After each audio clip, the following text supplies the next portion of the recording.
Hi friends, అందరికీ నమస్కారం. అంజలి కథలకి స్వాగతం. సాహస బాలుడు జానపద కథ రెండవ భాగం చెప్పుకుందాం. చంద్రావతి నగరాన్ని పాలించే ఉగ్రసేనుడు చాలా దుర్మార్గుడు. ప్రజల సొమ్ములు అపహరించడం అతడికి చాలా సరదా. రకరకాల పన్నులు విధించి వ్యాపారస్తుల దగ్గర, రైతుల దగ్గర సుంకాలు ఎక్కువ చేసి ధనం విపరీతంగా గుంజుతుండేవాడు.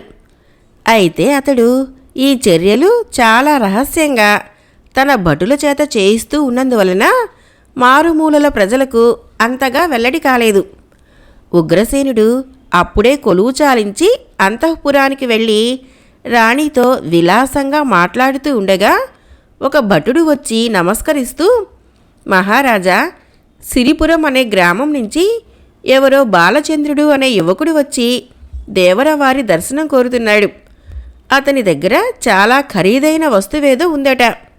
దాని విషయమై తమతో స్వయంగా మాట్లాడాలని వచ్చాడు అన్నాడు. అతన్ని వెంటనే లోపలికి పంపించు అని మహారాజు ఆ భటుణ్ణి పంపించాడు. ఆ తర్వాత ఉగ్రసేనుడు ఆ యువకుణ్ణి గురించి, అతడు తెచ్చిన విలువైన వస్తువును గురించి ఆలోచనలో పడిపోయాడు. ఏమిటి ప్రభు, ఉన్నట్లుండి అంత దీర్ఘాలోచనలో పడిపోయారు? ఆ వస్తువు ఏదై ఉంటుందా అనేనా అంది రాణి నవ్వుతూ. రాణి కూడా ప్రజల ఆస్తిపాస్తులు దోచుకునే దురాశపరురాలే కావటం వలన అప్పుడప్పుడు అలాంటి విషయాలలో భర్తకు సలహాలు ఇస్తూ ఉండటం పరిపాటి. ఉగ్రసేనుడు రాణిని చూస్తూ, అవును దేవి, ఆ విలువైన వస్తువేమిటో, అది ఆ పల్లెటూరి కుర్రవాడి దగ్గరికి ఎలా వచ్చి చేరిందో, దాని విషయమై అతడు మనతో ఏం మాట్లాడాలని వచ్చాడోనని ఆలోచిస్తున్నాను అన్నాడు. ఆ విషయం గురించి అంతగా ఆలోచించటం ఎందుకు? అతడెలాగూ వస్తాడు కదా, తనే చెబుతాడు. మనం ఆలోచించవలసింది అది కాదు. అది నిజంగా గొప్ప విలువైన వస్తువే అయితే దానిని మన వశం చేసుకోవటం ఎలాగా అని అంది రాణి. రాజు తల ఊగించాడు. వాళ్ళు అలా మాట్లాడుకుంటూ ఉండగా బాలచంద్రుడు అక్కడికి వచ్చి నమస్కరిస్తూ, మహారాజా, నా పేరు బాలచంద్రుడు. నా దగ్గర ఒక అపూర్వమైన ఉంగరం ఉంది. దానిని తమకు అమ్మటానికి వచ్చాను అన్నాడు వినయంగా. రాజు ఆశ్చర్యపడి, ఎంత అపూర్వమైనదైనా ఒక సామాన్యమైన ఉంగరాన్ని నాకు అమ్మటానికి వచ్చావా? ఆ మాత్రం కొనేవాళ్ళు ఈ చంద్రావతి నగరంలోనే లేరనా నీ ఉద్దేశం అన్నాడు నవ్వుతూ. చిత్తం, నేను మా గ్రామం నుంచి రాగానే మొట్టమొదట ఈ నగరంలోని ఓ వజ్రాల వర్తకుణ్ణి సంప్రదించాను. అతడు పెద్ద కోటీశ్వరుడు. తాను ఈ ఉంగరాన్ని కొనలేనని చెప్పాడు అన్నాడు బాలచంద్రుడు. ఏమన్నావు? ఒక కోటీశ్వరుడు కొనలేనంత ఖరీదైనదా ఈ ఉంగరం? నీకేం పిచ్చి పట్టలేదు కదా అన్నాడు రాజు. అప్పుడు బాలచంద్రుడు నగల వర్తకుడికి తనకు జరిగిన సంభాషణంతా పూర్తి వివరాలతో చెప్పాడు. అంతా విన్న తర్వాత రాజు మరింత ఆశ్చర్యంతో అతన్ని చూస్తూ, ఏది, ఆ ఉంగరం చూపించు అన్నాడు. బాలచంద్రుడు జేబులో నుంచి ఉంగరం తీసి మహారాజు చేతికి ఇచ్చాడు. రాణి ఆశ్చర్యంగా ఆ ఉంగరాన్ని చూడసాగింది. అనర్ధములైన జాతి రత్నాల కంటే విలువైన ఉంగరం అది అని చూడగానే గ్రహించారు రాణి, రాజు. వెలుగు రవ్వలను విరజిమ్ముతూ ఆ గదిని ప్రకాశింపజేస్తున్న ఉంగరాన్ని చూస్తూ కొంతసేపు రాజు, రాణి మ్రాన్పడిపోయారు. ఆ తర్వాత రాజు బాలచంద్రుణ్ణి చూస్తూ, అబ్బాయ్, ఈ ఉంగరం నీకెక్కడిది అని అడిగాడు. ఆ ప్రశ్న వినగానే బాలచంద్రుడికి కాస్త భయం కలిగింది.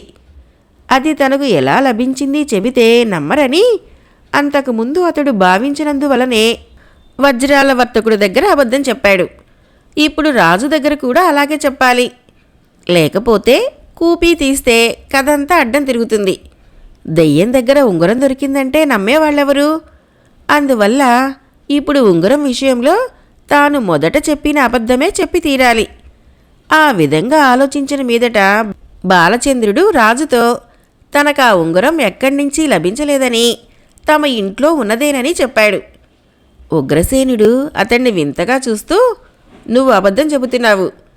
ఈ ఉంగరం మీ ఇంట్లో ఉండటం సామాన్యమైన విషయం కాదు. దీని విషయంలో మేము ఉపేక్ష భావం వహించము అని అప్పటికప్పుడే ఓ భటుణ్ణి పంపి ఆస్థాన రత్నవర్తక నిపుణ్ణి పిలిపించి ఆ ఉంగరం చూపిస్తూ దాని ఖరీదు కట్టమన్నాడు. ఆ నిపుణుడు ఉంగరాన్ని పరీక్షించి, మహారాజా, ఇటువంటి ఖరీదైన ఉంగరాన్ని నేను ఇదివరకు చూసి ఉండలేదు. అసలు ఈ ఉంగరానికి తాపడం చేసిన వజ్రం మన లోకానికి చెందిందేనా అని నా అనుమానం. ఈ ఉంగరానికి నిజంగా వెలకట్టవలసి వస్తే మన రాజ్యం కూడా సరిపోదు అన్నాడు. ఉగ్రసేనుడు రత్నాల నిపుణ్ణి అక్కడి నుంచి పంపివేశాడు. ఆ తర్వాత అతడు ఉంగరాన్ని బాలచంద్రుడి దగ్గర నుంచి అపహరించాలన్న ఉద్దేశంతో, ఓరి, ఈ ఉంగరం కథ విన్నావుగా? ఇది ఎప్పుడో మా పూర్వీకుల దగ్గర నుంచి మీ పూర్వీకులు దొంగిలించి మీ ఇంట్లో దాచుకున్నారు. ఈ నేరానికి నిన్ను నీ ఇంటి వాళ్ళందరినీ ఖైదు చేయక తప్పదు అని అప్పటికప్పుడే భటుల్ని పిలిపించి బాలచంద్రుణ్ణి ఖైదు చేయమన్నాడు. బాలచంద్రుడు ఉగ్రసేనుణ్ణి చూస్తూ, మహారాజా, ఇది అక్రమం, అన్యాయం. మీరు కొనలేకపోతే నా ఉంగరాన్ని నాకు ఇచ్చేయండి. అంతేకాని లేనిపోని నేరాలు మా మీద మోపి మా కుటుంబాన్ని కష్టాలు పాలు చేయవద్దు అని మొరపెట్టుకున్నాడు. కానీ అతడి రోదనం అరణ్య రోదనమే అయింది. రాజభటులు అతన్ని పెడరెక్కలు విరిచికట్టి తీసుకువెళ్లారు. బాలచంద్రుణ్ణి రాజభటులు తీసుకొని పోతూ ఉండగా పూటకోళ్ల ఇంట్లో తన గదిలో ఉన్న సోము కిటికీలో నుంచి ఆ దృశ్యం చూశాడు.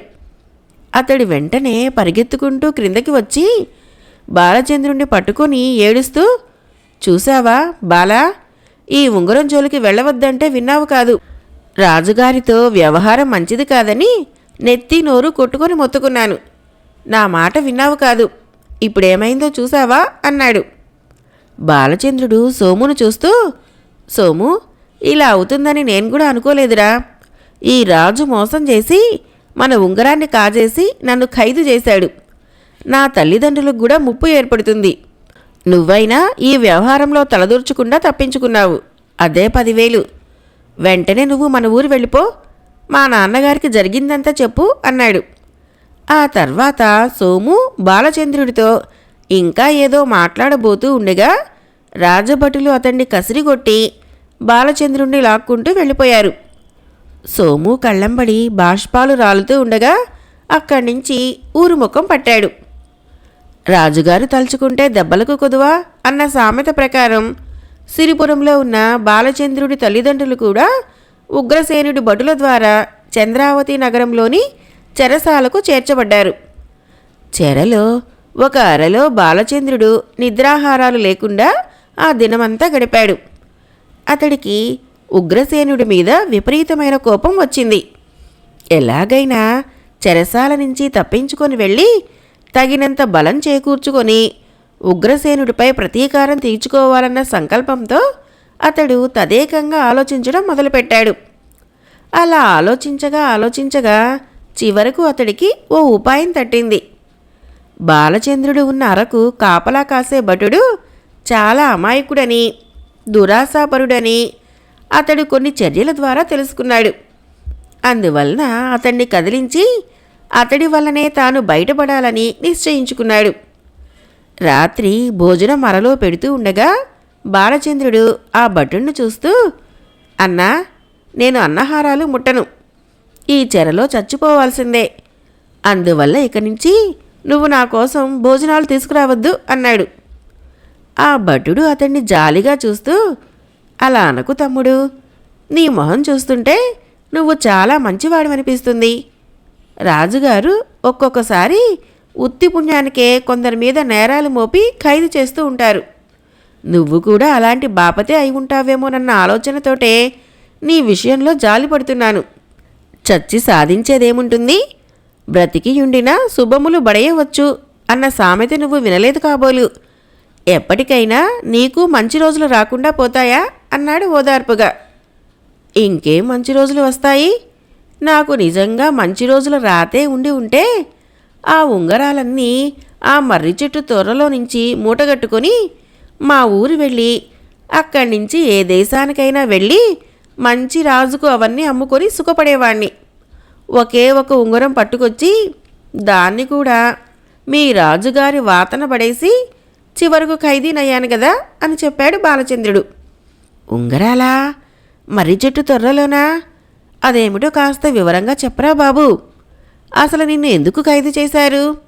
నీ వృత్తాంతం పూర్తిగా చెప్పు అన్నాడు భటుడు. చెప్పినా ప్రయోజనం ఏముందన్నా? నీ వంటి మంచి మనసు ఈ దేశపు రాజుకు ఉండి ఉంటే ఈ పాటికి కోట్లకు పడగలెత్తిన కుబేరునై ఉండేవాణ్ణి. మా ఊరికి దగ్గరలో ఉన్న ఒక అడవిలో ఒక బ్రహ్మాండమైన మర్రి చెట్టు ఉంది. ఒకనాడు నేను షికారుకు ఆ అడవికి వెళ్ళినప్పుడు ఆ మర్రి చెట్టు తొర్రలోకి ఒక వింత పావురం వెళ్ళగా దాన్ని పట్టుకోవాలని నేను చెట్టెక్కి తొర్రలో చెయ్యి పట్టేసరికి కొన్ని ఉంగరాలు నా చేతికి తగిలాయి. ఆ తర్వాత తొర్రలోకి తొంగి చూద్దును కదా, తొర్ర నిండా అలాంటి ఉంగరాలే ఉన్నాయి. ఆ ఉంగరాల విలువేమిటో తెలుసుకుందామని ఒక ఉంగరాన్ని మాత్రమే తీసుకొని ఈ ఊళ్ళో అమ్ముదామని తెచ్చాను. ఈ పట్టణానికంతా పెద్ద వర్తకుడి దగ్గరికి వెళ్ళి ఉంగరం అమ్మకానికి పెట్టాను. అతడు ఆ ఉంగరాన్ని చూసి ఆశ్చర్యపోయి దీనిని కొనగల తాహతు తనకు లేదని చెప్పాడు. అంతేకాదు, ఈ పట్టణంలోని మరే పెద్ద వర్తకుడు కూడా ఈ ఉంగరాన్ని కొనలేడని, ఒక్క రాజుగారి ఖజానా తప్ప దీనికి సాటి రాగల ధన సంపద మరెక్కడా ఈ దేశంలో ఉండదని చెప్పాడు. నేను రాజుగారి దగ్గరకే తీసుకెళ్ళి ఉంగరాన్ని అమ్మకానికి పెట్టాను. రాజు రాణి కూడా ఉంగరం చూడగానే విస్తుపోయారు. ఆ తర్వాత నన్ను కొన్ని ప్రశ్నలు అడిగి తమ ఆస్థాన రత్న పరీక్షకుణ్ణి పిలిపించి ఉంగరానికి వెలకట్టమన్నారు. రత్న పరీక్ష నిపుణుడు ఆ ఉంగరానికి వెలకట్టడం తనకు సాధ్యం కాదని, రాజ్యమంతా కూడా దానికి సాటి అయిన ఖరీదు చేయదని చెప్పాడు. రాజు రత్న పరీక్ష వర్తకుణ్ణి పంపించి ఆ తర్వాత ఉంగరం కాజేయాలన్న దుర్మార్గపుట ఆలోచనతో నన్ను చూస్తూ, ఓయి, ఈ ఉంగరం మా పూర్వీకులది. దీనిని మీ పూర్వీకులు దొంగతనం చేసి మీ ఇంట ఉంచుకున్నారు. ఇప్పుడు నిన్ను నీ తల్లిదండ్రుల్ని ఖైదు చేస్తాను అని చెప్పి నేనెంత మొరబెట్టుకున్నా వినకుండా నన్ను ఖైదు చేశారు. నా తల్లిదండ్రులను కూడా ఖైదు చేశారు. ఇక నాకు ఈ చెర నుంచి విముక్తి లేదు. ఆ తొర్రలోని ఉంగరాల సంగతి నాకొక్కడికే తెలుసు. అవి కూడా వ్యర్థమైపోతాయి. ఇది నా వృత్తాంతం. ఇప్పుడు నువ్వే చెప్పు, నా జీవితంలో ఇంకా మంచి రోజులు వస్తాయా అని బాలచంద్రుడు ఉన్నవి కొన్ని లేనివి కొన్ని కలిపి యుక్తాయుక్తంగా ఆ చెరసాలలోని భటుడితో చెప్పాడు. బాలచంద్రుడు చెప్పిందంతా విన్నాక చెరసాల భటుడిలో తీవ్రమైన ఆలోచన కలిగింది. పాపం, ఈ బాలుణ్ణి రాజుగారు మోసం చేసిన మాట తప్పకుండా నిజమే అయి ఉంటుంది. తమ రాజుగారు ఎంతటి దుర్మార్గుడో, ఎటువంటి మోసగాడో దివాణంలో పనిచేసే వాళ్ళందరికీ తెలుసు. ఇప్పుడేం చేయటం? అదీ కాక ఒక్క ఉంగరమే ఒక్క రాజ్యం ఖరీదు చేస్తే ఇక ఆ మర్రి చెట్టు తొర్రలో ఎన్ని ఉంగరాలున్నాయో, అవి ఎన్ని రాజ్యాల ఖరీదు చేస్తాయో ఊహించలేడు తాను. ఏమైనా సరే ఈ కుర్రవాడి ద్వారా అవన్నీ తాను పొందగలిగితే తను ఈ రాజు కంటే పెద్ద రాజు కావచ్చు. ఈ విధంగా ఆలోచించిన మీదట చెరసాల భటుడు బాలచంద్రుణ్ణి చూస్తూ, బాబు, ఆ మర్రి చెట్టు ఎక్కడుందో కాస్త వివరంగా చెబుదు, నీకు పుణ్యం ఉంటుంది. నేను వెళ్ళి ఆ మర్రి తొర్రలో ఉన్న ఉంగరాన్ని తెచ్చుకొని వాటితో సొమ్ము చేసుకొని కుబేరుణ్ణి అవుతాను. ఉంగరాల్ని సొమ్ముగా మార్చుకునే తెలివితేటలు నీకైతే లేవు గాని నాకు పుష్కలంగా ఉన్నాయి. ఈ పాటి ఉపకారం నాకు చేశావంటే జీవితాంతం నిన్ను జ్ఞాపకం పెట్టుకుంటాను అన్నాడు. బాలచంద్రుడు ఆ చెరసాల భటుడిలో తాను చెప్పిన మాటల ప్రభావం పనిచేస్తుందని గ్రహించి అతన్ని మరింత ఊరించాలన్న తలంపుతో, ఆ ఉంగరాలన్నీ నువ్వు సొమ్ము చేసుకోగలవన్న నమ్మకం నాకు ఉంది. ఆ విషయంలో అనుమానం అక్కర్లేదు. అప్పుడు నువ్వు ఈ ప్రపంచంలోని రాజులందరికంటే ఎక్కువ ధనం ఉన్న రాజు అవుతావు. అయితే నా సంగతి కూడా కాస్త ఆలోచించు మరి. నీకింత ఉపకారం చేసి పెట్టిన నేను బ్రతికిన నాళ్ళు ఇలా చెరసాలలో మగ్గిపోవటం ఏం బాగుంటుంది? అది నీకు కూడా మంచిది కాదు అన్నాడు. వెంటనే ఆ భటుడు కటకటాల్లో నుంచి చెయ్యి లోపలికి పోనిచ్చి బాలచంద్రుడు బుగ్గలు పుణుకుతూ, అమ్మమ్మ, ఎంత మాట అన్నావు బాబు. నేను పెద్ద రాజునవుతానని నువ్వే చెప్పావు కదా. అలా అయిన వెంటనే నిన్ను ఈ చెరలో నుంచి సరాసరి రాజమందిరానికే మార్పించను. నీకు కూడా ఓ చిన్న రాజ్యం కొనిపెడతాను. ఆ రాజ్యం మేలుకుంటూ నువ్వు హాయిగా జీవిద్దువు గాని.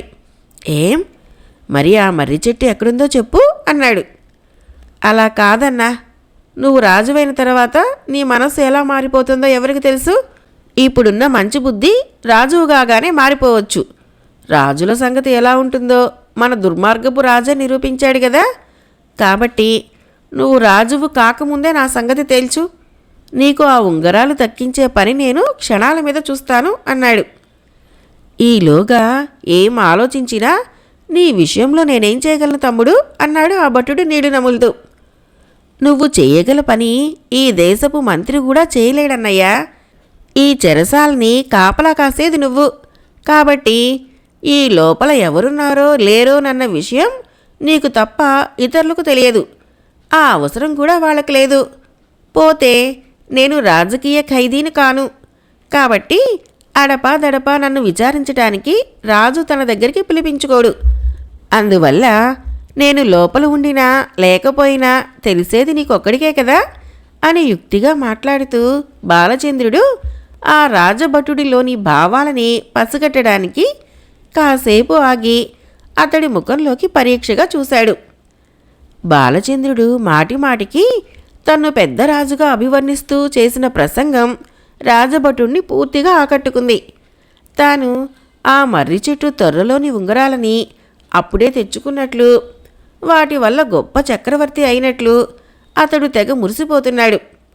బాలచంద్రుడు తన విషయంలో కూడా అప్పటికప్పుడే తేల్చమని పట్టుబట్టడంతో మరేం చెప్పడానికి తోచక అతన్ని దీనంగా చూస్తూ, అయితే నువ్వే చెప్పు తమ్ముడు.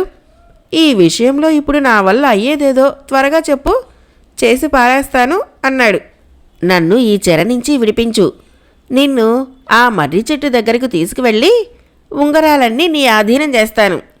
వాటితో నువ్వు గొప్ప రాజువైన తర్వాత దుర్మార్గుడైన ఈ రాజును కూడా యుద్ధంలో ఓడించి ఇంకా పెద్ద రాజువై ప్రజలందర్నీ చల్లగా పాలించు. ఆ తర్వాత నీకు నా మీద దయ ఉంటే నీ కొలువులో ఏదైనా ఉద్యోగం ఇవ్వు. నీ పేరు చెప్పుకొని సుఖపడతాను అన్నాడు బాలచంద్రుడు. అమ్మో, ఇప్పుడప్పుడే నిన్ను విడిచిపెట్టడం ఎలా సాధ్యమవుతుంది తమ్ముడు? ఈ సంగతి రాజుకు తెలిస్తే నా తల తీసేయుడు అన్నాడు రాజభటుడు కాస్త జంకుతూ. తల తీసేయటానికి నువ్వు ఇక నుంచి ఈ రాజు దగ్గర కొలువు చేసే సామాన్య భటుడివి కాదు కదా, పెద్ద రాజువైపోతున్నావు. నేను చెప్పినట్లు చేస్తే మనం ఎవరికీ అనుమానం కలగకుండా ఈ ఊరి నుంచి తప్పించుకుపోగలం. ఆ తర్వాత మన ఇద్దరి జీవితాలు సుఖపడతాయి అన్నాడు బాలచంద్రుడు. అదేమిటో చెప్పు. ఎలాగూ తెగిస్తున్నాం కనుక ఈ రాజు భయం మాత్రం పెట్టుకోవడం దేనికి? నువ్వు చెప్పినట్లే చేస్తాను అన్నాడు రాజభటుడు. మనం ఇక్కడి నుంచి వెళ్ళబోయే ముందు నీ భార్యా పిల్లలు ఇక్కడ ఉండటం మంచిది కాదు అని బాలచంద్రుడు ఆ పైన ఇంకా ఏదో చెప్పబోతూ ఉండగా రాజభటుడు అడ్డు తగులుతూ, నాకు పిల్లలు లేరు తమ్ముడు, భార్య మాత్రమే ఉంది అన్నాడు. ఆమె పుట్టిల్లు ఏ ఊరో చెప్పన్నయ్యా? ఈ పట్టణానికి 4 క్రోసుల దూరంలో ఉన్న వీరాపురం. అయితే మనము ఇక్కడి నుంచి తిన్నగా వెళ్ళి మీ ఆవిడ్ని తీసుకొని వాళ్ళ పుట్టింట్లో దిగబెడదాం. ఆ తర్వాత మర్రి చెట్టు దగ్గరికి వెళ్ళి ఉంగరాలన్నీ నీ ఆధీనం చేస్తాను. ఆ తర్వాత నువ్వు వాటితో ఎలా డబ్బు సమకూర్చుకుంటావో, ఎలా రాజువైతావో అవన్నీ నీ తెలివితేటల మీద ఆధారపడ్డ విషయాలు. ఏమంటావ్? రాజభటుడు కొద్దిసేపు ఆలోచించిన మీదట, తమ్ముడు, నువ్వు చెప్పిన ఉపాయం బాగానే ఉంది, అలాగే చేద్దాం. అన్నిటికీ ఆ భగవంతుడే ఉన్నాడు అని చెరసాల తలుపు తీశాడు. బాలచంద్రుడు బయటికి రాగానే తలుపులు మూసి మళ్ళీ తాళం వేసి అతన్ని వెంటబెట్టుకొని అక్కడి నుంచి బయలుదేరాడు. అప్పటికి బాగా చీకటి పడటం వలన తను బాలచంద్రుణ్ణి ఏ రాజకీయ ఉద్యోగి కూడా అంత పరిశీలనగా చూడనిదే గుర్తించలేడన్న తలంపుతో రాజభటుడు నిర్భయంగా పురవీధుల్లో నడుస్తూ కొంతసేపట్లోనే తన ఇంటికి చేరుకున్నాడు. అతడు తన భార్యతో జరిగిందంతా చెప్పగానే ఆ రాజభటుడి భార్య కూడా ఆశకు లోబడే మనస్తత్వం కలది కావటం వలన వెంటనే సంతోషంతో తన అంగీకారాన్ని భర్తకు తెలియజేసింది. ఆ తర్వాత ముగ్గురు భోజనాలు చేసి ఇంటికి తాళం వేసి అంతకు ముందే సిద్ధం చేసుకున్న పెట్టే బేడా పట్టుకొని బయటపడ్డారు. సాహస బాలుడు జానపద కథ 2వ భాగం సమాప్తం. రేపు 3వ భాగం చెప్పుకుందాం. ఫ్రెండ్స్, నా కథలు నచ్చినట్లయితే మన ఛానల్ని తప్పకుండా సబ్స్క్రైబ్ చేయండి, లైక్ చేయండి, షేర్ చేయండి, కామెంట్ చేయండి. Thank you.